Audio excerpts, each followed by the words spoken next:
할렐루야. 반갑습니다. 오늘도 수요 기도회 가운데 오신 우리 귀한 성도님들 축복하고 환영합니다. 우리 시간 앞뒤 좌우로 함께 두 손 내밀어 함께 축복하는 시간 갖도록 하겠습니다. 주님의 이름으로 축복합니다. 주님의 이름으로 축복합니다. 날씨가 제법 쌀쌀해졌고 이제 풍성한 열매를 맺는 가을의 계절, 그 깊은 가을의 계절로 가고 있는 중입니다. 여러 가지 열매를 맺는 것처럼 우리 신앙의 기쁨과 여러 가지 삶의 열매가 맺어지는 귀한 계절이 되었으면 참 좋겠습니다. 이 시간 오늘도 우리를 불러주신 성령님께서는 살아계셔서 역사하시는 주님이십니다. 우리의 마음의 문을 활짝 여시고 오늘도 우리를 이끄시는 주님의 그 음성과 만지심을 기대하시고 소망하시며 이 시간 우리 잠시 기도하심으로 이 예배 가운데 나아가도록 하겠습니다. 하나님, 오늘 이 밤 거저 왔다 거저 돌아가는 것이 아니라 성령님의 따스한 그 음성과 만지심을 누리고 깨닫는 시간 되게 하여 주시옵소서. 이 시간 우리 각자의 고백으로 함께 기도하며 예배 가운데 나아가겠습니다. 기도하시겠습니다.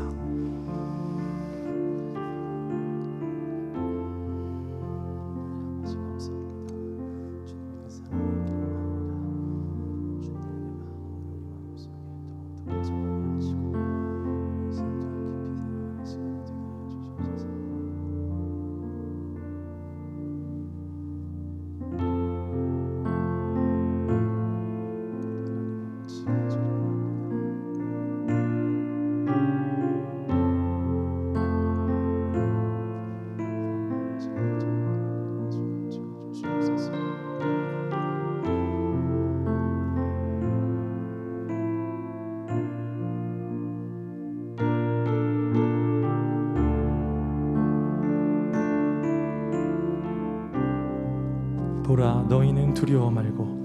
보라, 너희는 두려워 말고. 보라, 너희를 인도한 나를. 보라,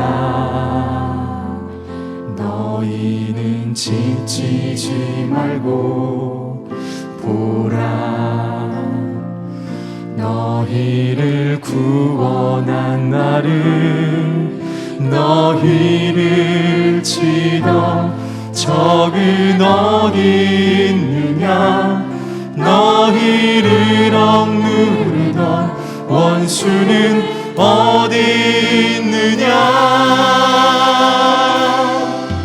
보라, 하나님 구원을.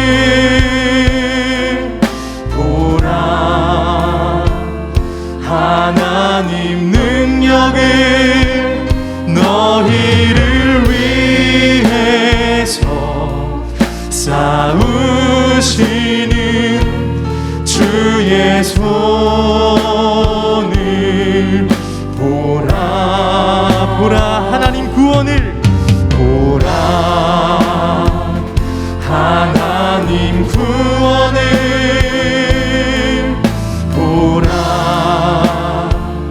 하나님 능력을 너희를 위해서 쌓으시는 주의 손을 보라. 우리 한 번 더 고백하겠습니다. 보라, 보라, 너희는 두려워 말고. 오늘 주님께서 우리에게 말씀하여 주십니다. 너희를 인도한 나를. 너희를 인도한 나를 보라. 지치지 말고. 보라, 너희를 구원한 나를. 너희를 구원한 나를. 너희를 치던 적은 어디 있느냐. 너희를 억누르던 원수는 어디 있느냐. 보라, 하나님 구원을. 보라,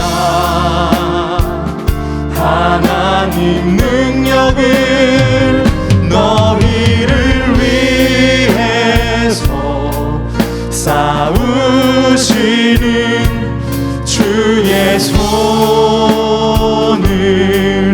보라 보라 하나님 구원을 보라 하나님 능력을 너희를 위해서 싸우시는 주의 손을 보라 보라 하나님 구원을 보라 하나님 구원을 보라 하나님 능력을 너희를 위해서 싸우시는 주의 손을 보라 보길 원합니다. 주님 보라 하나님 구원을 하나님 구원을 보라 하나님 능력을 너희를 위해서 싸우시는 주의 손 오늘 이 밤 주님의 그 구원을 보길 원합니다. 보라 하나님 구원을 보라 하나님 구원을 보라 하나님 능력을 너희를 위해서 싸우시는 주의 손을 보라 보라 하나님 구원을 보라 하나님 능력을 너희를 위해서 싸우시는 주의 손을 보라 오늘 이 밤 가운데 두려운 마음보다 우리에게 참된 평화와 위로를 주실 우리 주님께 우리 먼저 감사와 찬양의 큰 박수를 올려드리도록 하겠습니다. 할렐루야 아멘.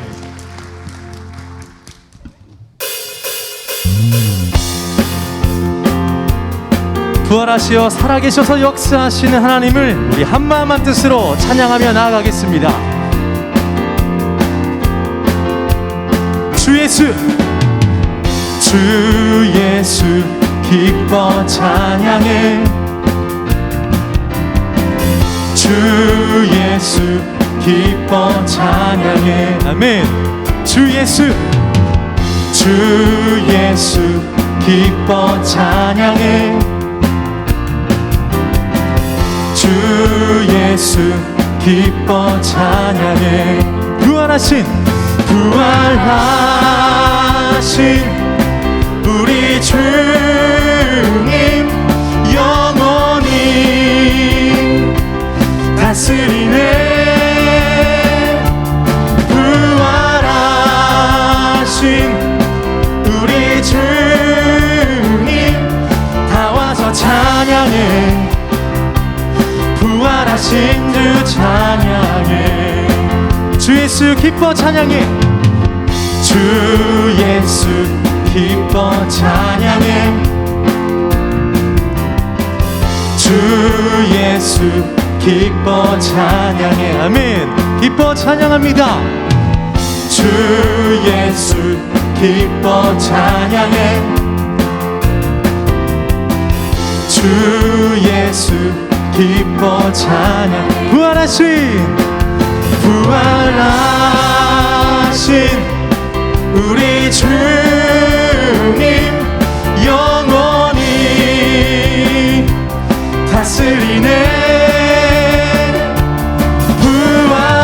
부활하신 우리 주님 다 와서 찬양해 부활하신 우리 부활하신 주님을 찬양합니다. 부활하신 우리 주님 영원히 다스리네. 부활하신 우리 주님 다 와서 찬양해. 부활하신 우리 한 번 더 고백하겠습니다. 부활하신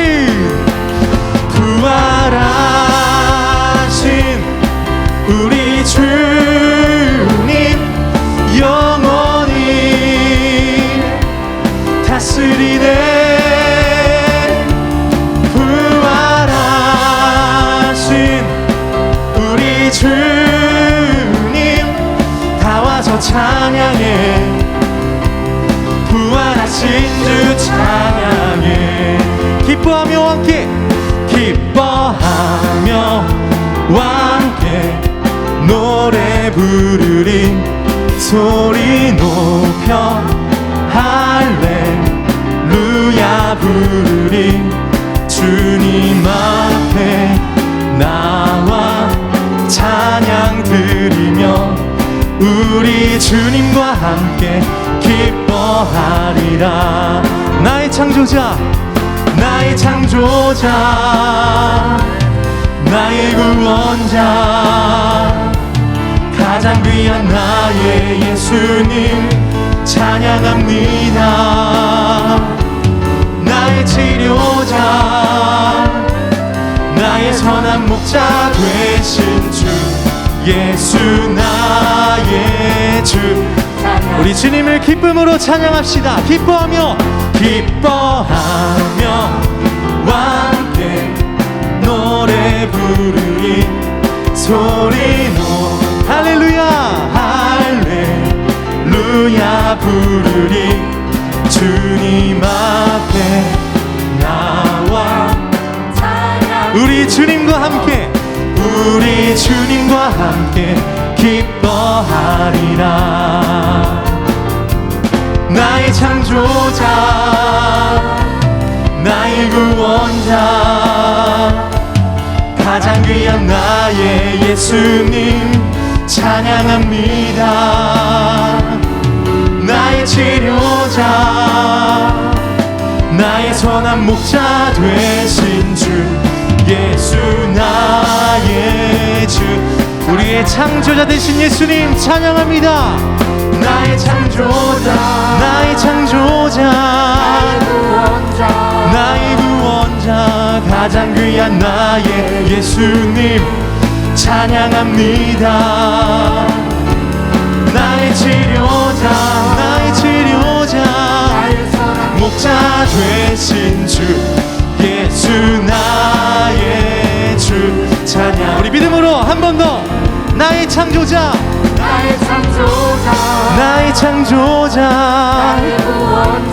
나의 구원자 가장 귀한 나의 예수님 찬양합니다. 나의 치료자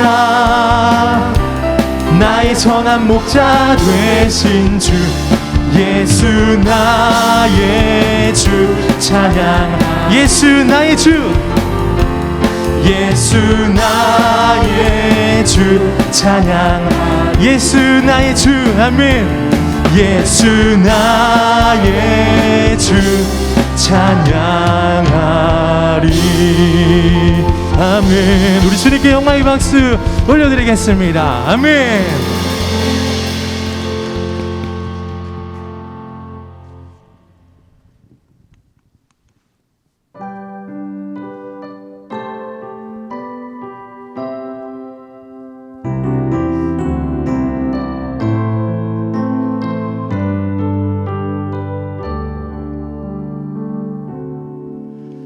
이 땅 위에 오신 하나님의 본체 십자가에 달리사 우리 죄 사하셨네.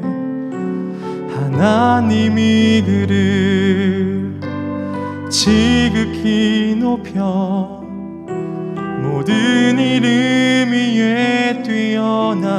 이름을 주사 우리 예수 이름 앞에 절하고 모든 입이 주를 신해 영광 중에 오실 주를 보리라 선포해 왕께 만세 존귀와 위엄을 찬양해 왕의 왕께 만세 주 예수 하나님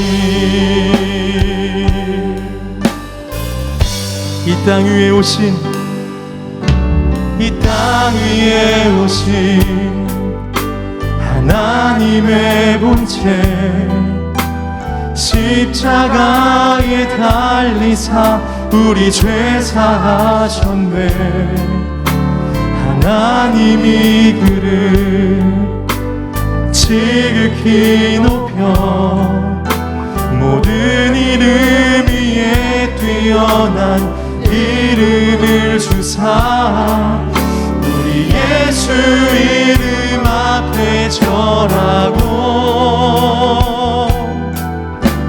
모든 입이 주를 시네 영광 중에 오실 주를 보리라 선포해 왕께 만세 왕께 만세 존귀와 위엄을 찬양해 왕의 왕께 만세 주 예수 하나님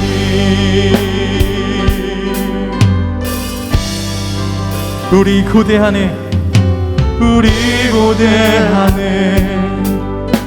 주님 오실 그날 다시 사신 왕의 영광 이 땅을 비추네 사단의 권세는 주 앞에 무너져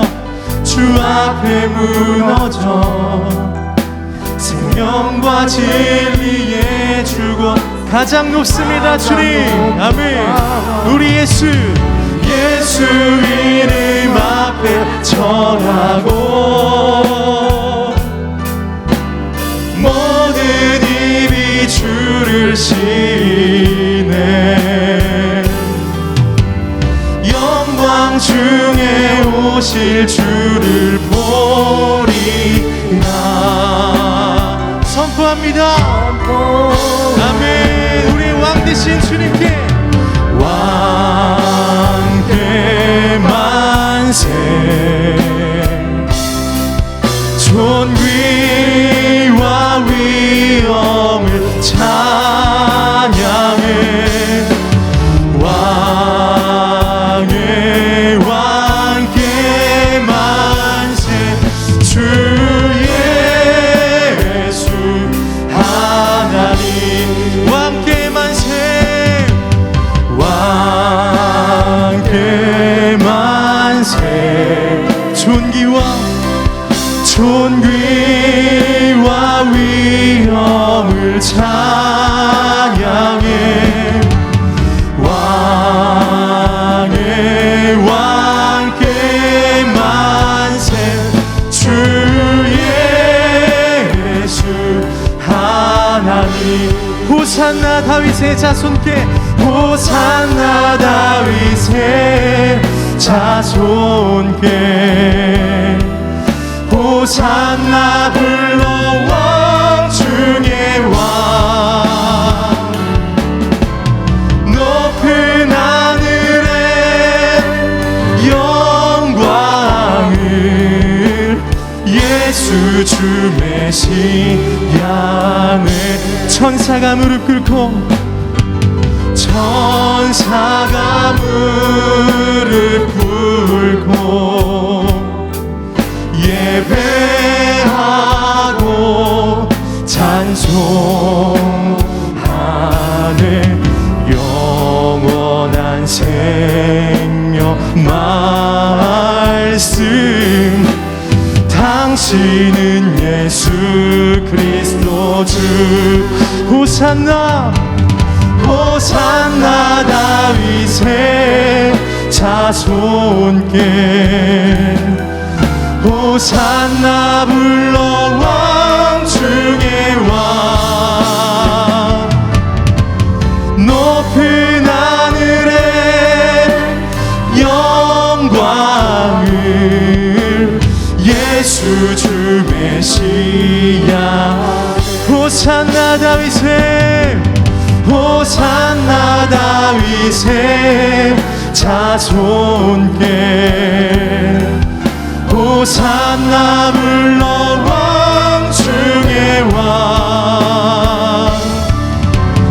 높은 하늘에 영광을 예수 주 메시아네.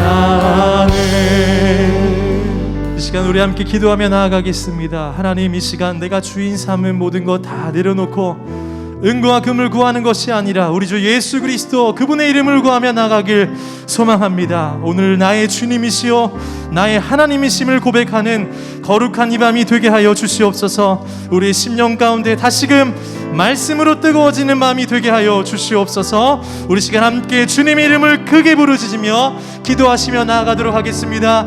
기도하겠습니다. 주여, 이 시간 오늘 이 밤을 주님께 온전히 의탁하며 나아갑니다. 주님 말씀하여 주시고 우리의 참된 왕이신 주님께 우리의 삶을 다 드릴 수 있는 믿음의 고백이 하나님 오늘 이 밤 가운데 풍성히 임하게 하여 주시옵소서. 하나님 오늘 이 시간 우리의 심령을 주장하여 주시고 온전히 주님을 믿음으로 바라보게 하시고 눈을 들게 하여 주시고 거룩하신 하나님을 하나님 믿음의 눈으로 보는 역사가 있게 하여 주시옵소서. 살아계신 하나님, 오늘도 한 주의 절반을 보내고 이 수요일 우리의 왕이 우리의 주인이 주님이심을 기억하고 주님 앞에 다시 나와왔습니다. 하루 동안 바쁜 것들도 많았고 집에 들어가 쉬고 싶은 마음도 크지만 주님의 은혜가 더 귀하기에 우리가 이곳에 모여 있음을 기억하며 오늘도 전심으로 주님을 바라보며 주님을 만나는 시간 되게 하여 주옵소서. 주께서 우리 한 사람 한 사람 가운데 찾아오셔서 우리를 만지시고 회복시키실 것을 기대합니다. 살아계신 우리 주 예수 그리스도의 이름으로 기도하옵나이다. 아멘.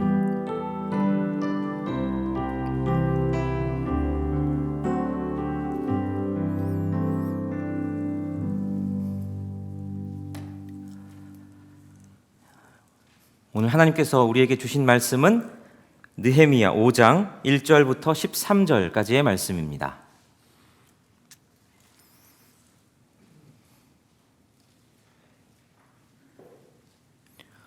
느헤미야 5장 1절부터 13절까지의 말씀을 한 절씩 번갈아가며 교독하시고 마지막 절은 함께 읽겠습니다. 그때의 백성들이 그들의 아내와 함께 크게 부르짖어 그들의 형제인 유다 사람들을 원망하는데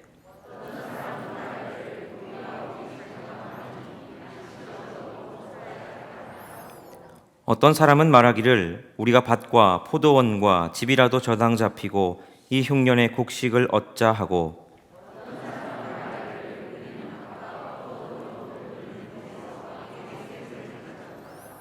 우리 육체도 우리 형제의 육체와 같고 우리 자녀도 그들의 자녀와 같거늘 이제 우리 자녀를 종으로 파는도다. 우리 딸 중에 벌써 종된 자가 있고 우리의 밭과 포도원이 이미 남의 것이 되었으나 우리에게는 아무런 힘이 없도다 하더라.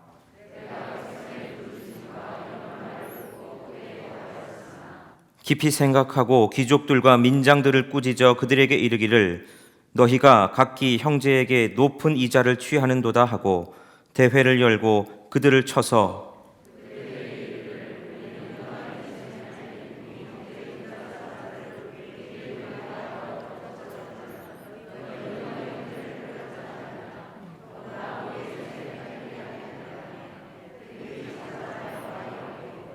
내가 또 이르기를 너희의 소행이 좋지 못하도다. 우리의 대적 이방 사람의 비방을 생각하고 우리 하나님을 경외하는 가운데 행할 것이 아니냐.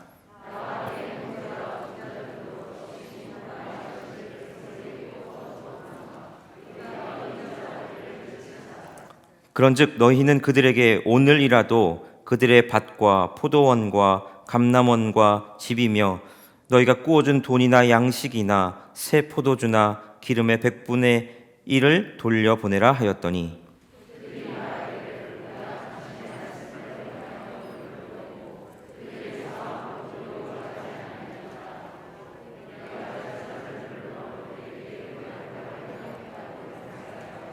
함께 읽겠습니다. 내가 옷자락을 털며 이르기를 이 말대로 행하지 아니하는 자는 모두 하나님이 또한 이와 같이 그 집과 산업에서 털어버리실지니 그는 곧 이렇게 털려서 빈손이 될지로다 하매 회중이 다 아멘하고 여호와를 찬송하고 백성들이 그 말한 대로 행하였느니라.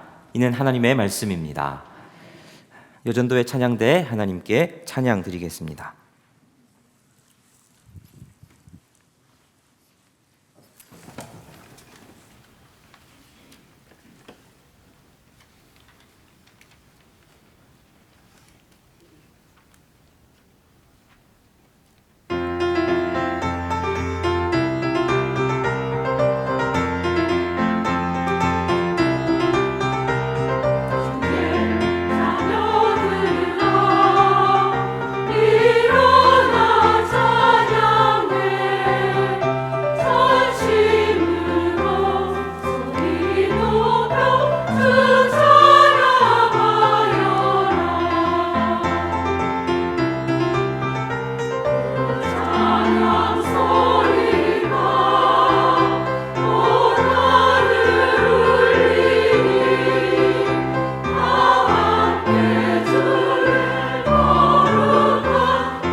예, 귀한 찬양 감사합니다. 여전도의 찬양대가 오늘 굉장히 바빴습니다. 오늘 권사회 수련회부터 이제 찬양 연습도 하셔야 되고 구역장 성경 공부도 하셔야 되고 그냥 이리저리 계속 뛰어다니셨는데, 그래서 제가 아까도 말씀드렸는데 여전도의 찬양대는 오늘 주님의 은혜 가운데 주무셔도 제가 용서하겠습니다. 굉장히 피곤하셔가지고. 그래서 아까 박유한 목사님이 그러시더라고요. 자기도 입신의 경지에 들 수 있으니 깨우지 말아라 하시는데 제가 박유한 목사님만 깨우겠습니다. 그래서 다른 분들은 오늘 여전도의 찬양대 굉장히 수고 많으셨습니다. 기독교 스테디셀러 중에 내면 세계의 질서와 영적 성장이라는 책이 있습니다. 고든 맥도날드가 지은 책인데 읽어보신 분들이 많지 않으실까 생각을 해봅니다. 왜냐하면 내가 좀 훈련 받았다 하는 사람들은 대부분 이 모든 훈련에서 거의 필독서처럼 읽게 되는 훈련입니다. 아직 안 읽어보셨으면 꼭 한번 읽어보시기를 추천을 드립니다.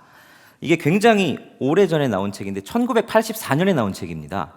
그런데도 여전히 교회들이나 어떤 단체들에서 이제 훈련을 할 때 꼭 추천 도서나 필독서 중에는 들어갑니다. 세계 10개국 이상의 언어로 이제 번역이 됐고, 그리고 굉장히 많은 부수를 판매했습니다. 이 책이 이제 이렇게 훈련 중에 필독서가 되는 이유는 그만큼 내면 세계라는 부분에 대해서 굉장히 잘 정리를 해놨기 때문입니다. 그런데 이 책에 제일 처음 등장하는 부분에서 용어 중에 이제 함몰 웅덩이 증후군이라는 게 나옵니다. 함몰 웅덩이 증후군 하면 좀 생소하게 느끼실 수 있는데 요즘 개정된 책에는 이 용어가 좀 바뀌어서 나옵니다. 싱크홀 증후군이라고. 그러니까 저도 처음에는 이제 함몰 웅덩이 증후군으로 이 책을 읽었는데 그때는 굉장히 생소한 단어였어요.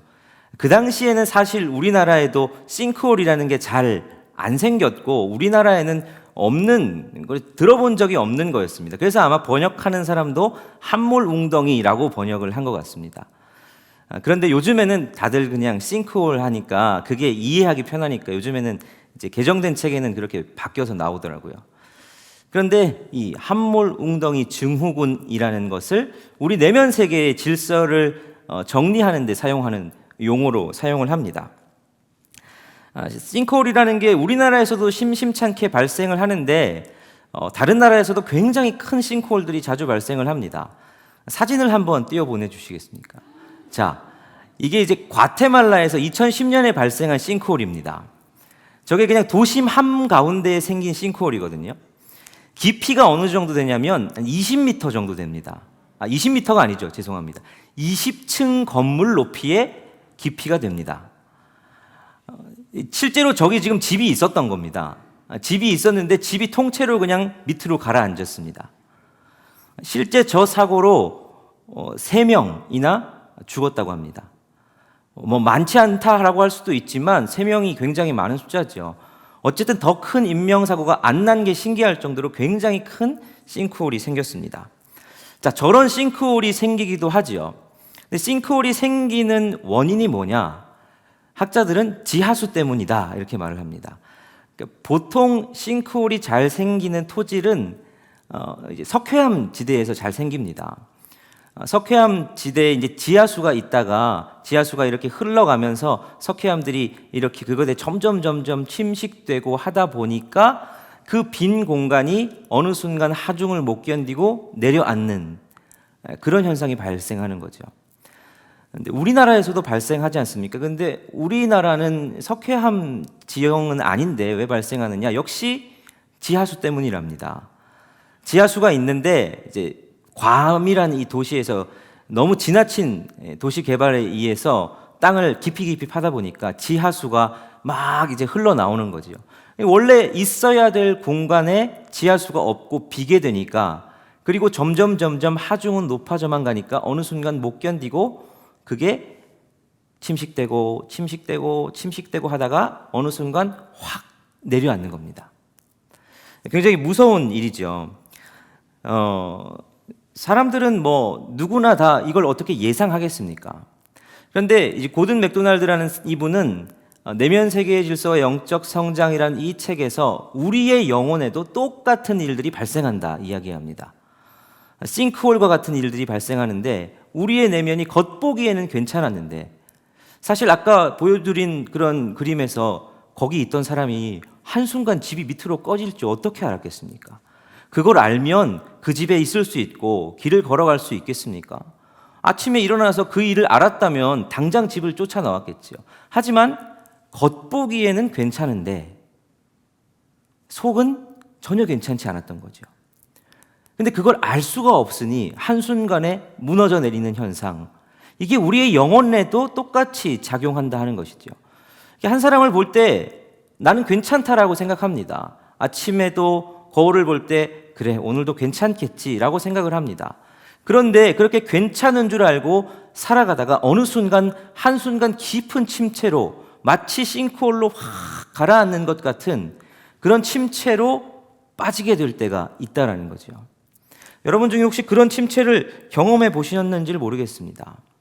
그러고 보면 사람이란 건 외적인 것보다도 어떻게 보면 이 내적인 게 참 중요한데 그걸 잊고 살아가는 것 같습니다. 우리도 그렇지. 코로나 기간 중간에 여러분들 마스크를 잘 쓰시잖아요.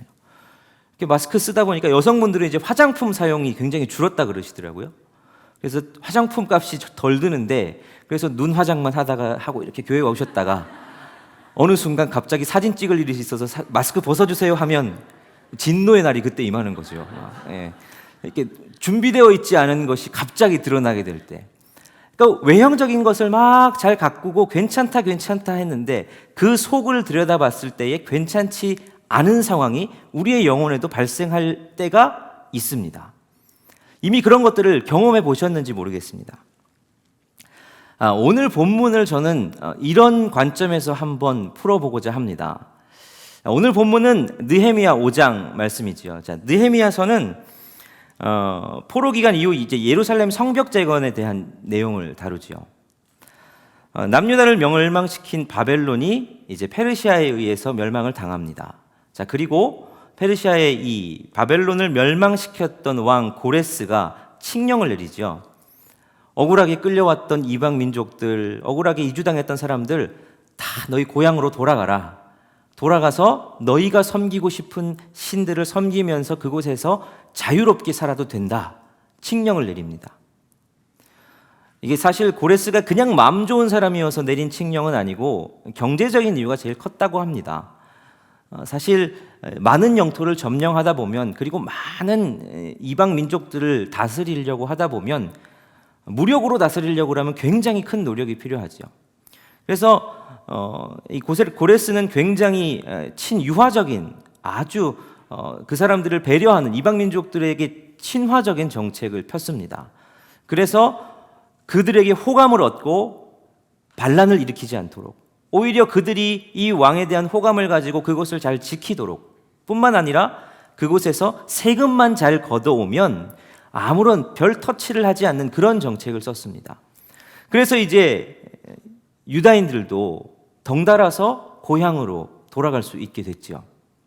유다인들에게 있어서는 굉장히 반길 만한 조치였습니다. 자, 그렇게 바벨론에 끌려갔던 이들이 총 3차에 걸쳐서 귀환을 하죠. 열심히 성경 공부를 하셨던 분들은 이제 벌써 기억이 나실 겁니다. 3차에 걸쳐서 귀환을 하는데, 첫 번째는 BC 537년경에 귀환을 하는데 그 지도자가 스룹바벨입니다. 스룹바벨을 중심으로 대략 한 5만 명 정도 되는 사람이 귀환을 했습니다. 그런데 우리가 알기로는 바벨론 포로 생활에서 귀환을 하는 것들이 그저 좋기만 한 것은 아니었다라는 것을 우리가 공부를 통해서 알 수 있습니다.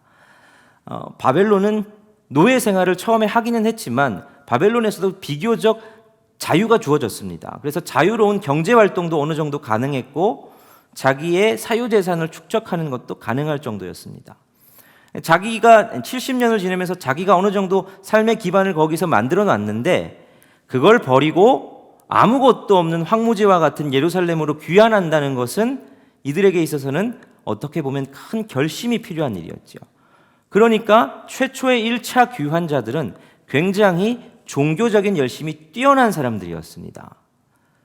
자기의 있는 기반들을 다 내버려 두고, 어떻게 이고지고 갈 수 없으니 내버려 두고 거기 가서 내가 하나님 믿는 성전 짓겠다고. 1차 귀환에서 그래서 한 일이 성전 짓는 거지 않습니까? 성전을 회복해서 내가 하나님 잘 섬겨보겠다는 종교적인 열심 가지고 귀환을 한 사람입니다. 자, 이들이 귀환을 해가지고 성전을 지으려고 하는데 그게 호락호락하지 않죠. 방해 세력들이 있습니다. 그래서 한참을 중단됐다가 학계, 스가랴 이런 선지자들의 격려에 힘입어서 결국은 성전이 완공이 됩니다. 2차로 포로 귀환이 이루어진 것은 BC 458년경입니다. 이때 지도자가 에스라입니다. 에스라를 중심으로 귀환을 했더니 이 에스라가 중점적으로 한 활동은 뭐냐? 종교개혁이었습니다. 에스라가 귀환을 해서 1차 귀환자들의 삶을 보니, 1차 귀환자들과 그 후손들의 삶을 보니 엉망인 겁니다. 가관인 거죠. 자, 앞에서 말씀드렸는데 1차로 귀환했던 사람들은 종교적으로 열심히 뛰어난 사람들이었습니까? 아닌 사람들이었습니까? 뛰어난 사람들이었죠. 그런데 이제 에스라가 귀환한 지 1차 귀환하고 나서 한 80년 정도가 흐른 거거든요. 그런데 귀환하고 나서 그들의 먼저 귀환했던 자들의 삶을 보니, 먼저 귀환했던 자들과 그들의 후손의 삶이 종교적으로 엉망인 겁니다. 하나님을 섬기는 것에 있어서 이방인들과 현지인들과 아주 그냥 거의 통혼하며 뒤섞여서 구분되지 않을 정도의 삶을 살고 있는 그들의 모습을 봅니다. 열심을 가지고 귀환했는데 그 삶이 녹록치 않았던 거겠죠. 그러니 그들의 신앙이 엉망이 되어 있는 걸 보고서는 에스라가 마음 아파하며 여러 가지를 외치며 종교 개혁을 합니다. 자, 이후에 3차 포로 귀환은 기원전 한 444년경에 이때 지도자가 이제 느헤미야입니다. 느헤미야는 귀환을 해서 주요 사업이 뭐였습니까? 성벽을 재건하는 거였습니다. 그러니까 그 전까지는 성벽이 무너진 채로 살고 있었던 거죠. 그래서 우리가 느헤미야서 1장, 2장을 보면 당시 예루살렘 성문이 불타고 성벽이 무너지고 하는 것 때문에 느헤미야가 가슴 아파하는 것을 우리가 봅니다. 그게 당시의 예루살렘의 상황이었습니다. 1차 포로귀환, 2차 포로귀환이 일어났지만 성벽은 여전히 중건되지 않은 상황입니다. 그래서 이제 느헤미야가 성벽을 재건하려고 하는데 이때도 방해가 심각합니다. 산발랏, 도비야 뭐 이런 사람들, 사마리아 세력들이 이들을 가만히 내버려 두지를 않습니다. 너희가 반란을 하려고 하냐? 사실 느헤미야가 뭐 그들과 어느 정도 타협하고 뒤섞였다면 괜찮았겠지만 이들이 결코 그럴 수 없기에 사마리아 사람들을 철저히 배제하고 성벽 공사를 하려고 하자 방해를 받습니다. 왜냐하면 당시 그 지역의 기득권을 가지고 있던, 영향력을 미치고 있던 사람들이 사마리아 사람들이었습니다. 그러니까 좀 이런 표현 써서 그렇지만 자기 나와바리에 이 사람들이 와가지고 자신들의 성벽을 구축하고 자기들의 세력을 만들려고 하니까 그걸, 게다가 자신들을 철저히 배제하는 모습을 보니까 그걸 그대로 내버려둘 수가 없지 않습니까? 사마리아 사람들은 자신들의 영향력을 유지하려고 이들을 어떻게든 저지하려고 합니다. 자, 그 이야기가 쭉 나오죠. 3장에서는, 느헤미야 3장에서는 드디어 성벽 공사가 시작이 됩니다. 근데 4장에서는 여러 방해 세력들 때문에 어려움을 겪는 이야기가 나옵니다. 그리고 오늘 우리가 읽은 5장의 말씀이 나옵니다. 자, 4장은 성벽을 중건하는데 외부의 세력으로부터 받는 어려움이 나옵니다. 그들을 모함하고 어떻게 해서든 이 성벽을 위협하고 그 다음에 그들에게 있어서 이 반역을 일으키려고 한다고 탄원서를 놓고 어떻게든 이 성벽 공사를 멈추려고 하는 외부적인 압력이죠. 5장은 어떤 내용이냐면 내부의 문제를 다루고 있습니다. 외부에 여러 가지 일들이 올 때 사실은 외부에서 여러 어려움이 오면 그 내부는 이 외부에서 오는 문제를 함께 이겨내기 위해서 결속하기 마련입니다. 그래서 어떤 문제가 생길 때 외부로부터 오는 공격은 차라리 견디는 게 좀 더 수월합니다. 가족에서도 마찬가지지 않습니까? 가족에 어려운 일이 오면 가족들이 처음에는 싸우다가도 이거 어떻게든 한번 뭉쳐보자. 그래서 가족 간에 우리 가족이 서로 화평하게 해주시고 사랑하게 해주시고 서로를 위하게 해주세요라고 기도할 때 기도 잘하셔야 됩니다. 그렇게 기도하면 하나님이 어려움을 주시기도 하거든요. 근데 그 어려움이 가족을 뭉치게 하고 화목하게 하고 사랑하게 하는 도구가 되기도 합니다. 근데 진짜 어려운 건 내부의 문제가 있을 때입니다. 내부의 문제가 있으면 내부의 신뢰를, 그리고 서로를 여러 가지 위하는 마음들을, 그전까지 쌓아왔던 여러 결속력들을 무너뜨리는 일들이 내부에서 일어나기 때문입니다. 자, 오늘 이 느헤미야 5장에서 나오는 내부의 문제가 무엇인지 좀 더 여러분이 이해하기 쉽게 보게 하려고 공동 번역을 준비했습니다. 제가 읽어드릴 테니까 한번 눈으로 보시겠습니다. 그런데 백성들 중에 일부 유다인 동족들에게 불평이 생겨 여자들까지 아우성을 치는 일이 벌어졌다. 살아보겠다고 목에 풀칠이라도 해야겠다고 우리는 아들, 딸을 잡혔다 하는 사람이 있는가 하면, 흉년이 들어 입에 풀칠이라도 해야겠어서 우리는 밭도 포도원도 집도 모두 잡혔다 하는 사람도 있고, 황제에게 세금 낼 돈이 없어서 우리는 밭도 포도원도 모두 잡혔다 하며 외치는 사람도 있었다. 한겨레인데 저희 살이나 우리 살이나 무엇이 다르냐? 제 자식이 아까우면 남의 자식 아까운 줄도 알아야 할 것이 아니냐? 우리 꼴을 봐라. 우리는 제 아들, 딸을 종으로 팔아먹는 신세다. 딸들이 짓밟히는데도 우리는 어떻게 손쓸 힘이 없구나. 우리 밭이나 포도원은 이미 남의 손에 들어가고 말았다. 자, 이게 누가 하는 얘기냐면 귀환해서 거기에 살고 있던 유다 백성들, 그 백성들이 지금 하는 이야기입니다. 그런데 이들을 이렇게 만든 이들이 누구냐면 다름이 아니라 외부의 세력이 아니라 유다 백성들의 지도자들이 이들에게 이런 일을 했습니다. 이들을 위해 일하라고, 이들을 도와주라고, 이들을 잘 다스려주려고 세워놓은 지도자들이, 그래서 조금 더 기득권을 가지고 있다는 사람들이 이들에게 한 일 때문에 이들이 겪는 어려움이 지금 이렇게 기록이 되고 있습니다. 공동체를 힘들게 하는 것, 사람을 힘들게 하는 것, 외부의 어려움보다는 내부의 일들일 때가 많다고 말씀드렸습니다. 이런 예화가 하나 있습니다. 긴 사막 여행을 마치고 돌아온 유명한 여행가에게 기자들이 막 모여서 야, 혼자 그렇게 사막을 여행하는데 뭐가 제일 힘들었습니까? 이렇게 묻습니다. 너무 장렬하는 태양이 힘들었습니까? 물으니까 아닙니다. 그럽니다. 아니면 끝도 없이 펼쳐진 그 사막이 정말 당신을 탈진하고 힘들게 했습니까? 물으니까 그것도 아닙니다. 그러면 도대체 뭐가 당신을 그렇게 힘들게 했습니까?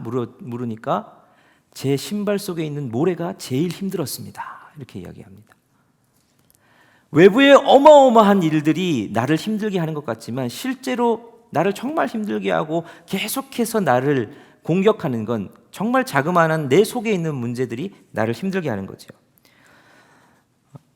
유다 백성들이 직면한 문제는, 귀환한 이들에게 있었던 문제는 지도층의 사리사욕으로 인한 착취, 탐욕으로 말미암은 고통이었습니다. 3절에 아까 우리가 읽은 것들을 보면 이스라엘에 흉년이 들었단 말합니다. 그 예루살렘 지역에 흉년이 들었습니다. 흉년이 들어서 지금 성벽을 공사를 해야 되기도 하고, 그리고 왕에게 낼, 황제에게 낼 세금도 바쳐야 되는데 자기 먹을 것도 없는데 어떻게든 이것도 해야 되고 세금도 바쳐야 되고 어려운 상황이, 백성들의 삶이 도탄에 빠지는 상황이 됐습니다. 그러자 이들은 어쩔 수 없어서 먹고 살아야 하겠기에 귀족이나 지도층들에게 돈을 빌리려고 했습니다. 먹을 걸 좀 빌리려고 했습니다. 양식을. 그런데 이 지도층들이 그걸 빌려주면서 높은 고리로 그것들을 빌려줬습니다. 그것들을 빌려주면서 이걸 갚지 못하면 그들의 땅이나 집을 이렇게 전당 잡고, 또는 그게 안 되면 그들의 자녀들까지 팔아서 갚도록 하는 일들을 이들의 지도자들이 했다라고 이야기가 적혀 있습니다. 지금 이방인들도 이들을 비웃으며 이들을 모함하며 이들은 이런 민족이다, 저런 민족이다, 이들을 향한 수없는 모함이 오는데 그 모함에 아니다, 우리는 거룩한 백성이다라고 말할 수 있을 만한 상황이 도저히 되지 않는, 말도 안 되는 일들이 지금 이들 가운데에 일어나고 있었던 겁니다. 자, 사람이 그렇죠. 이런 일들이 일어나면 어떻게 견디겠습니까? 외부에서 여러 가지 하는 것 우리 속에 결집하면 되겠다 하지만 자기들의 지도자로 말미암아 그들의 삶이 황폐화되고 심지어 자기들의 자녀까지도 종으로 팔아야 되는 상황, 이 상황이 이들의 문제였습니다. 외부의 것보다 속이 더 아픈 것이었죠. 우리들이 살아갈 때도 충분히 이런 일들이 일어남을 볼 수 있습니다. 우리나라가 이제 잘 살게 됐습니다. 밥 굶는 사람 별로 없게 됐죠. 물론 여전히 사각지대가 있어서 그것 때문에 고통받는 이들이 있기는 있지만 우리나라의 대부분은 그래도 참 잘 살게 됐습니다. 뭐 먹을 거에 대한 걱정, 어떻게 먹고 살아야 되는 걱정보다 어떻게 살을 빼야 되나의 걱정을 더 많이 하고 있는 우리의 시대입니다. 여러분, 가을이 됐습니다. 천고마비의 계절, 말만 살쪄야 되는데 우리도 살찌는 계절이 됐습니다. 우리가 그렇게 잘 살게 됐습니다. 그런데도 여전히 우리나라는 행복하다 말할 수 있을까? 우울증으로 힘들어하는 이들은 더 많아지는 것 같고 자살하는 사람들은 날이 갈수록 더 많아지는 것 같은 것은 왜일까요? 외부로부터 오는 것들은 풍족하게 행복한 것 같은데 우리의 내면은 점점 병들어가고 있는 것 같습니다. 한국 교회에 교회 건물들을 보면, 건축을 너나 나나 건축을 하는 그 건물들을 보면 와, 한국 교회가 진짜 어마어마하게 부흥하는 것 같습니다. 교회들마다 올리는 건물들을 보면 입이 떡 벌어질 만큼 아주 멋지게 건물들을 올립니다. 그런데 한국교회의 교인들의 숫자는 날이 갈수록 준다 말합니다.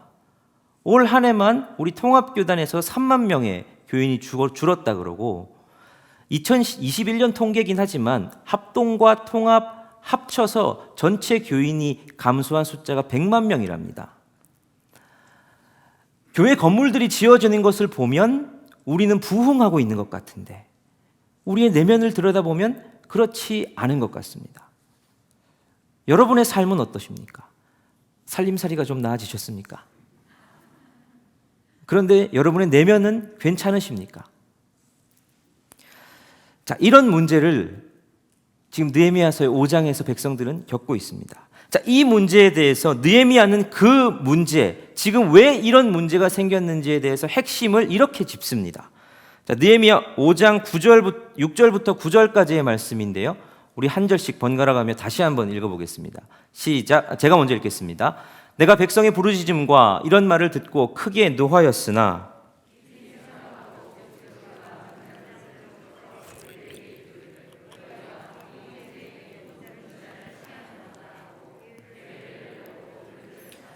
그들에게 이르기를 우리는 이방인의 손에 팔린 우리 형제 유다 사람들을 우리의 힘을 다하여 도로 찾았거늘 너희는 너희 형제를 팔고자 하느냐 더구나 우리의 손에 팔리게 하겠느냐 하매 그들이 잠잠하여 말이 없기로 내가 또 이르기를 너희의 소행이 좋지 못하도다 우리 대적 이방 사람의 비방을 생각하고 우리 하나님을 경외하는 가운데 행할 것이 아니냐. 자, 느헤미야가 지도자들을 꾸짖습니다. 너희 어떻게 이럴 수 있느냐? 너희 백성들을 향해서 백성들을 살피지는 못할지언정 그들의 것들을 다 빼앗고 우리가 돈을 들여서 이방인들에게 팔린 우리의 형제를 찾아와야 하는데 오히려 너희가 서로 너희의 형제들을 파는 이 일들을 하느냐라고 꾸짖습니다. 그리고 그렇게 그들이 하는 그 행태에 대해서 핵심 원인을 뭐라고 꼬집느냐면 우리 하나님을 경외하는데 행할 것이 아니냐. 그들의 문제는 하나님을 경외하지 않았다라고 느헤미야는 말합니다. 너희가 그렇게 행동할 수 있는 건 너희가 하나님을 경외하지 않기 때문이다 라고 그들의 문제의 핵심을 꼬집고 있는 겁니다. 하나님을 경외한다는 건 하나님을 두려워할 줄 안다는 말이죠. 하나님 무서운 줄 알면 너희가 어떻게 이럴 수 있느냐라고 그들의 행위를 꾸짖고 있는 겁니다. 사람을 무시할 때 그 사람을 무시하는 여러 가지 방법이 있겠지만 가장 손쉬운 방법이 그 사람이 하는 말을 무시하는 겁니다.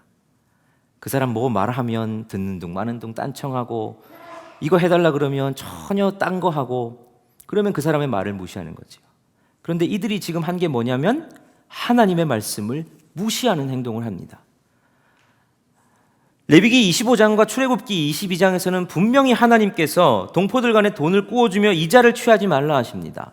자, 레위기 25장 35절부터 38절을 보면 이렇게 기록되어 있습니다. 내 형제가 가난하게 되어 빈손으로 내 곁에 있거든 너는 그를 도와 거류민이나 동거인처럼 너와 함께 생활하게 하되 너는 그에게 이자를 받지 말고 내 하나님을 경외하여 내 형제로 너와 함께 생활할 것인즉 너는 그에게 이자를 위하여 돈을 꾸어주지 말고 이익을 위하여 내 양식을 꾸어주지 말라. 나는 너희의 하나님이 되며 또 가나안 땅을 너희에게 주려고 애굽 땅에서 너희를 인도하여 낸 너희의 하나님 여호와이니라. 가난한 동족에게 이자를 받고 돈을 꾸어주지 말라라고 정확히 기록되어 있습니다. 그들에게 그렇게 이자를 받고 양식을 주지 말라고 정확히 기록되어 있습니다. 이렇게 하나님께서 말씀하시는 것은 너희의 살아가는 목적이 돈이 아니라 형제, 사람을 볼 수 있는 사람이 되어야 한다는 하나님의 뜻이죠. 출애굽기 22장 25절부터 27절도 이렇게 기록되어 있습니다. 내가 만일 너와 함께한 내 백성 중에서 가난한 자에게 돈을 꾸어주면 너는 그에게 채권자 같이 하지 말며 이자를 받지 말 것이며 내가 만일 이웃의 옷을 전당 잡히거든 해가 지기 전에 그에게 돌려보내라. 그것이 유일한 옷이라. 그것이 그의 알몸을 가릴 옷인즉 그가 무엇을 입고 자겠느냐. 그가 내게 부르짖으면 내가 들으리니 나는 자비로운 자임이니라. 하나님 분명히 말씀하시죠. 이자를 받지 말아라. 가난한 자의 옷을 빼앗았느냐? 그러면 해가 지기 전에는 돌려줘라. 그에게 옷이 한 벌밖에 없는데 그것 빼앗으면 어떡하냐? 내가 혹 너희가 그렇게 행함으로 가난한 자가 내게 부르짖으면 내가 반드시 그의 부르짖음을 들을 것이다. 하나님 경고하셨습니다. 이런 경고들이 그들에게 있음에도 불구하고 그들이 가난한 백성들을 향해서 고리로 대금을 빌려주고 양식을 빌려주고 그걸 갚지 못하면 그들의 전답을 취하고 그들의 자녀들마저도 종으로 팔아버리는 이런 행동을 했다는 것은 하나님 말을 무시한 거죠. 하나님 분명 말씀하셨는데 그들이 듣지 않은 겁니다. 그건 하나님 무서운 줄을 몰랐기 때문입니다. 하나님 무서운 줄 모르고 그저 그 곳에 머물러 있었던 거류민들, 거기에 있었던 이 사람들의 생활 습관에 똑같이 젖어 들어가다 보니 하나님 말씀은 무시하고 세상의 말들 소리들만 듣고 행동을 하게 됐던 결과들이 이렇게까지 온 것이죠. 느헤미야는 어떻게 했느냐? 우리가 오늘 읽지 않았지만 이후에 이어지는 본문에서 느헤미야는 그 당시에 흉년이 든 걸 봤지요. 이미 느헤미야가 오기 전부터 흉년이 들어 있었습니다. 백성들의 삶은 이루 말할 수 없이 어렵죠. 느헤미야가 어떻게 합니까? 총독의 녹을 받지 않습니다. 자기 먹을 것도 자기 사비로 다 충당합니다. 지도자라면 백성을 위해서 본을 보이고 무엇이든 이렇게 할 수 있는 사람이 되어야 하건만 하나님 두려워할 줄 모르기 때문에 이런 일이 벌어진 것이지요. 그러면 느헤미야가 제시하는 해답은 뭡니까? 해답은 10절부터 13절까지 말씀입니다. 우리 같이 한번 한 목소리로 읽어보겠습니다. 시작. 나와 내 형제와 종자들도 역시 돈과 양식을 백성에게 꾸어 주었거니와 우리가 그 이자 받기를 그치자. 그런즉 너희는 그들에게 오늘이라도 그들의 밭과 포도원과 감람원과 집이며 너희가 꾸어준 돈이나 양식이나 새 포도주나 기름의 100분의 1을 돌려보내라 하였더니 그들이 말하기를 우리가 당신의 말씀대로 행하여 돌려보내고 그들에게서 아무것도 요구하지 아니하리다 하기로 내가 제사장들을 불러 그들에게 그 말대로 행하겠다 맹세하게 하고 내가 옷자락을 털며 이르기를 이 말대로 행하지 아니하는 자는 모두 하나님이 또한 이와 같이 그 집과 산업에서 털어버리실지니 그는 곧 이렇게 털려서 빈손이 될지로다 하매 회중이 다 아멘하고 여호와를 찬송하고 백성들이 그 말한 대로 행하였느니라. 느헤미야가 말합니다. 자, 너희들 이제부터 이자 받는 거 그쳐라. 오늘이라도 그들에게 빼앗은 것 있느냐? 집이건 밭이건 양식이건 뭐건 다 돌려줘라. 느헤미야의 말이지요. 하지만 이건 그냥 느헤미야의 말이 아닙니다. 느헤미야가 하나님의 말씀대로 그들에게 전하고 있는 거지요. 하나님을 경외하는 것을 회복하는 것은 결국 말씀으로부터 시작됩니다. 말씀을 들음으로 말씀에 순종함으로 말미암아 그 말씀을 다시 붙들므로 시작됩니다. 12절 하반절 13절 쭉 말씀대로란 말이 표현이 계속됩니다. 그 말대로 이 말대로 그가 말한 대로 느헤미야의 말인 것 같지만 그게 아니라 하나님의 말씀입니다. 하나님의 말씀대로 그들이 행하기를 시작합니다.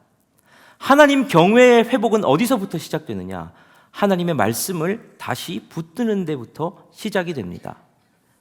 내면의 여러 문제들, 이 함몰 운동이 싱크홀과 같은 이 현상은 어디서부터 회복될 수 있습니까? 우리의 내면이 무너져 내렸다는 것은 무엇을 뜻하는 겁니까? 그곳에 버티고 있던 하나님을 경외하는 마음들이 사라져 버렸다는 겁니다. 그로 말미암아 우리의 내면 세계가 무너져 내립니다. 그러면 어디서부터 다시 시작할 수 있습니까? 어디서부터 기초를 놓아야 합니까? 하나님의 말씀을 순종하는 것에서부터 다시 기초를 놓아야 하는 겁니다. 하나님의 말씀을 무시함으로 하나님 두려운 줄을 몰랐다면 하나님의 말씀에 다시 순종하고 하나님의 말씀을 붙들므로 말미암아 우리는 하나님을 경외하는 마음을 회복할 수 있습니다. 내가 생각하는 것, 내가 행동하는 것, 누군가에게 돈을 빌려주고 이자를 받는 것, 당연한 것처럼 느껴졌지만 하나님의 원리가 이것이 아니구나라고 생각한다면 그것에서 돌아서서 하나님의 말씀에 다시 순종할 수 있는 삶, 그 삶이 하나님을 경외하는 마음을 회복시키시는 것이며 무너진 우리의 내면 세계를 다시 회복하는 길이라 오늘 말씀하고 있는 겁니다. 마치 아브라함이 하나님의 말씀을 쫓아 가나안 땅을 갔듯이, 본토 친척 아버지의 집을 버릴 수 있었듯이, 마치 베드로가 말씀에 의지해서 그물을 내린 것처럼 우리가 하나님의 말씀에 의지해서 순종하기를 시작할 때 우리는 하나님을 경외하는 마음을, 우리의 내면 세계를 회복할 수 있는 겁니다. 백성들이 진짜로 그렇게 행하기 시작합니다. 이자 받는 거 멈추고요, 빼앗겼던 농가밭을 다 돌려줍니다. 그리고 빚을 탕감해주고 종들이 해방되기 시작합니다. 그들에게 양식을 다시 나눠주기 시작합니다. 여러분, 마치 이 모습은 희년의 모습 같습니다. 희년이란 모든 것이 해방되는 날이거든요. 한 번도 본 적 없었던 희년을 여기서 보는 것 같이 그렇게 보여줍니다. 물론 희년이란 표현은 없지만 팔았던 것들, 다른 사람의 소유가 됐던 것들, 종이 되었던 것들, 그런 것들이 다 회복되어지는 모습을 보여줍니다. 하나님의 말씀에 순종하기 시작할 때에, 그래서 여호와 경외하는 것을 회복하기 시작할 때에 우리 삶에는 희년을 맛보게 될 줄 믿습니다. 하나님의 나라를 맛보게 되는 겁니다. 하나님의 말씀에 순종해서 행하기 시작하면 우리의 삶에는 어두웠던 내 내면 세계, 우울했던 내 내면 세계, 그래서 살기 힘들었던 내 삶이 아니라 하나님 나라를 맛보는 일들이 우리 가운데 일어난다 하는 것이죠. 오늘 우리 삶에 회복해야 될 것들은 뭡니까? 여러분은 여러분의 삶에 뭐가 제일 문제라고 붙들고 계십니까? 자녀의 문제입니까? 사업의 문제입니까? 가정의 문제입니까? 그런데 진짜 문제는 우리가 하나님 경외하기를 놓쳐버린 것이 문제가 아닐까요? 우리의 문제를 잘 보시며 우리의 내면 세계를 점검하실 수 있는 저와 여러분들이 되시기를 바랍니다. 그리고 하나님의 말씀을 다시 붙잡는 이 밤이 되기를 간절히 소원합니다. 우리 함께 찬양하시겠습니다. 찬양하며 기도하실 텐데 우리 기도하는 마음으로 이 찬양을 함께 하면 좋겠습니다. 이 찬양이 사실은 축복송인데 여러분이 잘 모르실 것 같습니다. 그래도 이 찬양의 가사를 한번 생각하며 자신을 향해 선포하시면 좋겠습니다. 이 찬양은 이런 가사입니다. 악보를 띄워주셔도 좋겠습니다. 주의 말씀 앞에 선 당신은 참된 예배자, 그토록 찾으시던 하나님의 기쁨.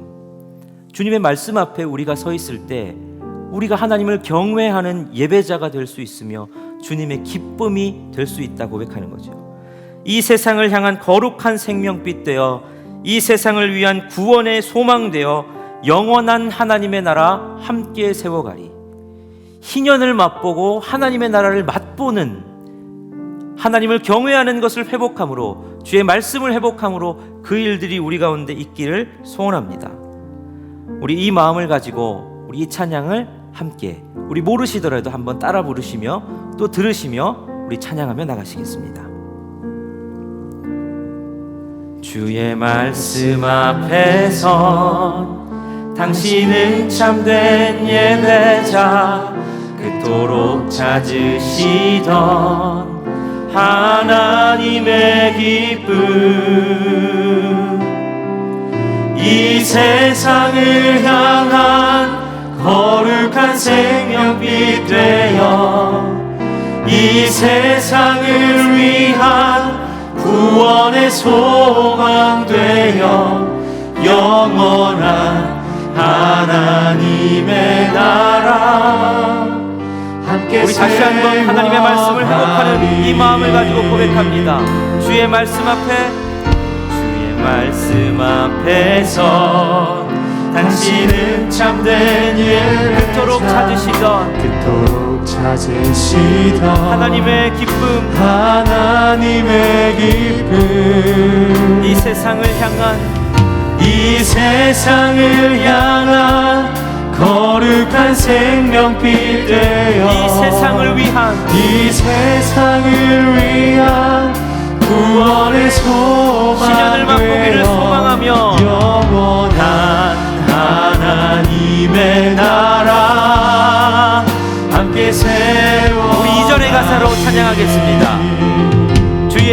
부르심 따라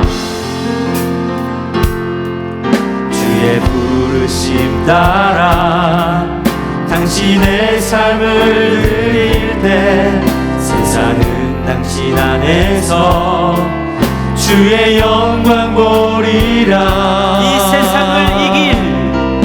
이 세상을 이길 주님의 군사 되어 이 세상을 섬길 주님의 손과 발 되어 영원한 하나님의 나라 함께 이 세상을 향한 거룩한 생명빛 되어 이 세상을 향한 거룩한 생명빛 되어 이 세상을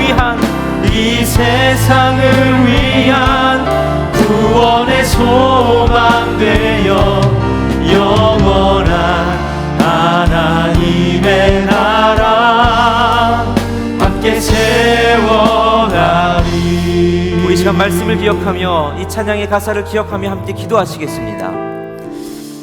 주님이 우리를 부르신 건 우리 혼자 잘 살라고 부르신 것이 아닙니다. 하나님의 말씀에 순종하며 이 땅에 있는 형제자매들과 함께 희년을 이루어가라고, 하나님의 나라를 이루어가라고 우리를 부르셨습니다. 그런데 세상은 다른 사람들을 밟고 일어서라고, 다른 사람들의 것을 빼앗고 네가 가지라고, 그래서 네가 강한 자가 되라고 말합니다. 그래서 우리도 모르게 세상의 가치관들을 가지고 느헤미야 시대의 지도자들이 했던 것과 같은 삶을 우리도 살아갑니다. 그것이 경제적인 것이건 아니건 간에 상관없이 우리들의 삶에 그런 모습이 있다면 이 시간 그것을 함께 회개하시겠습니다. 그것을 내려놓고 회개하시며, 하나님, 제가 하나님 두려운 줄 아는 삶을 살게 하여 주옵소서. 하나님, 제가 하나님의 말씀에 순종하는 삶을 회복하게 하여 주옵소서. 그래서 이 땅에 무너져 있던 우리들의 내면 세계, 그것들이 회복되어지는 역사, 하나님을 경외하는 것들이 회복되어지는 역사가 우리 삶 가운데 충만하게 하여 주옵소서. 우리 이 기도의 제목을 가지고 우리 주여 한번 외치시고 통성으로 기도하며 나가시겠습니다. 주여! 살아계신 하나님, 세상은 우리를 향해서 다른 사람들의 것을 빼앗으며 너 혼자 잘 먹고 잘 살면 된다 말합니다. 하나님, 그래서 우리는 돈이건 명예건 다른 사람들의 감정이건 그것과 상관없이 다른 사람보다 높아지려 했고 빼앗으려 했고 인정받으려 했던 우리들의 삶의 모습이 있었습니다. 아버지 하나님을 두려워할 줄 모르고 세상에서의 삶과 세상에서의 말하는 것대로 따라 살지 않으면 도태되어지고 낭망하고 버려질 것 같고 죽을 것 같은 위협 속에서 하나님 말씀 경외하기를, 하나님 말씀 붙들기를 포기했던 우리들의 삶이 있지 않은지 우리가 돌아봅니다. 주여 용서하여 주옵소서. 우리 가운데 무너져 있던 하나님 말씀을, 우리 가운데 있던 하나님 경외하는 마음을 회복시켜 하여 주옵소서. 하나님, 그리하여서 이 땅에 무너져 있는 질서 속에서 주의 말씀을 세워가며 거룩한 생명의 빛으로 구원의 소망으로서의 역할을 감당하는 우리 한 사람 한 사람 되게 하여 주옵소서. 살아계신 하나님, 우리는 연약하고 부족하지만 하나님, 오늘 그 하나님께서 우리에게 해주신 이 도전을 가지고 우리에게 능력 주실 하나님 붙들므로 나아갑니다.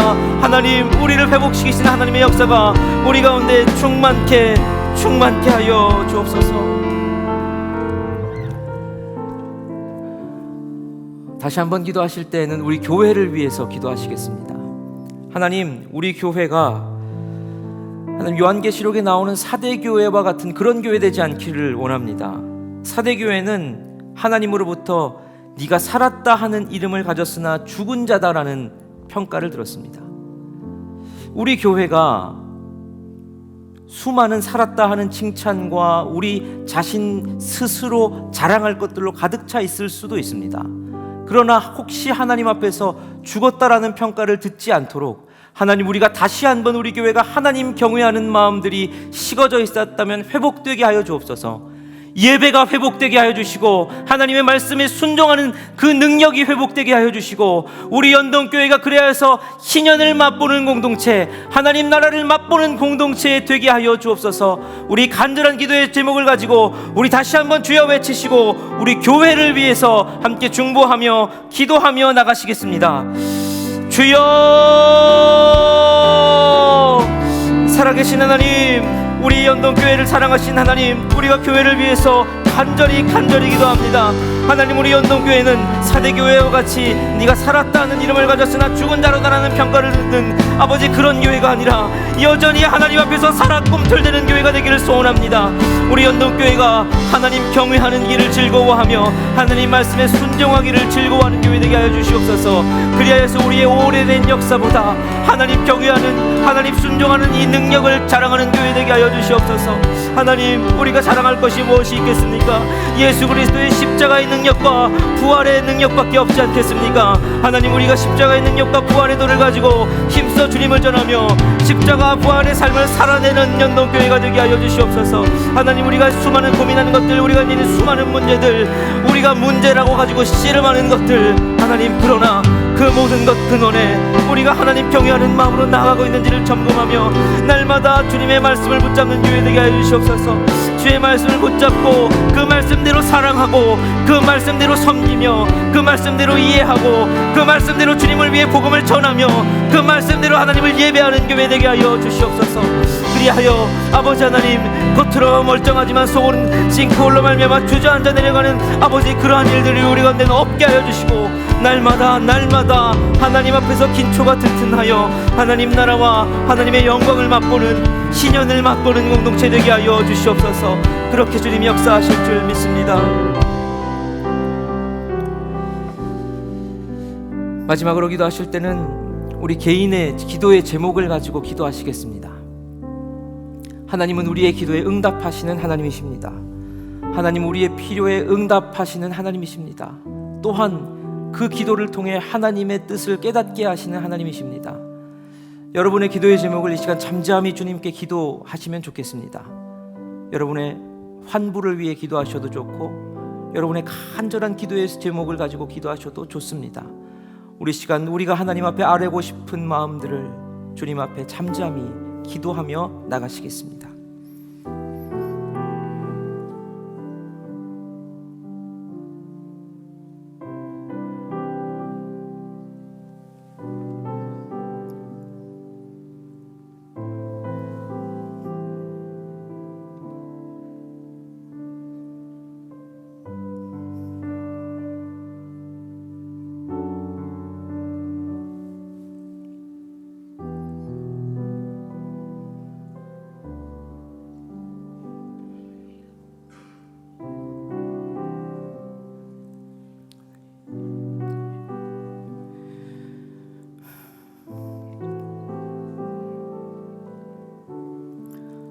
살아계신 하나님, 오늘도 우리가 주님 앞에 엎드립니다. 우리의 삶이 참 바쁘고 힘들고 피곤한 일들도 많지만 하나님밖에 답이 없어서 우리 인생의 길을 찾다가 우리 삶의 문제를 해결할 방법을 찾다가 결국은 주님밖에 없기에 우리가 다시 주님 앞에 나와왔습니다. 삶에 여러 가지 힘들고 무너졌던 것들이 무엇인지를 다시 발견하게 하심에 감사를 드립니다. 하나님, 우리가 주님 경외하는 마음, 하나님 두려워할 줄 아는 마음을 회복케 하여 주옵소서. 주의 말씀대로 그래서 사랑하고 주의 말씀대로 이해하게 하여 주시고 주의 말씀대로 섬기며 주의 말씀대로 양보하고 주의 말씀대로 복음을 전하며 주의 말씀대로 힘써 하나님 나라와 영광을 위하여 우리의 것들을 내려놓고 포기하며 주의 것들을 추구하는 삶을 살아가는 한 사람 한 사람이 되게 하여 주옵소서. 그저 먼 뜬구름 잡는 얘기로 치부하지 아니하고 우리 삶에 어떤 것을 원하시는 것이 하나님의 뜻인지를 고민하며 붙들 수 있는 그러한 고민이 시작되는 이 시간이 되기를 간절히 소원합니다. 그래서 우리의 삶 가운데 무너졌던 것들이 수축되며 하나님 나라를 맛보는 우리 한 사람 한 사람의 삶, 그런 우리 연동교회가 되게 하여 주옵소서. 이제는 우리 주 예수 그리스도의 은혜와 하나님 아버지의 한량없는 사랑하심과 성령의 인도하심과 교통하심의 역사가 주의 말씀에 붙들고 주의 말씀에 순종함으로 하나님 두려워함을, 하나님 경외를 회복함을 하기를 간절히 소원하는 주의 모든 백성들의 머리 위에 이제로부터 영원히 함께 하시기를 간절히 축원하옵나이다. 아멘.